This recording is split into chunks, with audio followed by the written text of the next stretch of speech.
Navsanket news, अचूक आणि निर्भीड बातमीचा नवसंकेत। सरनोबतवाडी येथील विद्यार्थिनीच्या निधनाची दुर्दैवी घटना। शालेय गैरहजेरीवरून संवाद झाल्यानंतर घरात घडली घटना।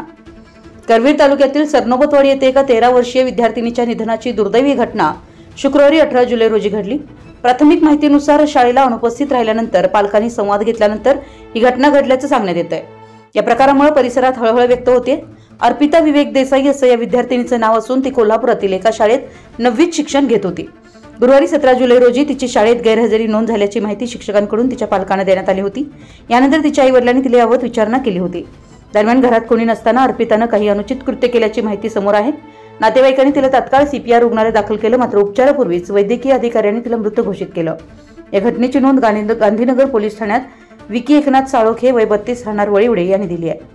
या प्रकरणाचा अधिक तपास पोलिसांनी संबंधित बाबींची चौकशी सुरू केली आहे। या प्रकारामुळे किशोरवयीन विद्यार्थ्यांचं मानसिक आरोग्य, संवादातील समतोल आणि पालकत्वाची जबाबदारी या विषयावर समाजात पुन्हा एकदा विचारमंथन सुरू झालं आहे। आपल्या परिसरातील महत्त्वाच्या बातम्या पाहण्यासाठी आमच्या नवसंकेत न्यूज चॅनलला YouTube वर सबस्क्राइब करा आणि बेल आयकॉन प्रेस करा।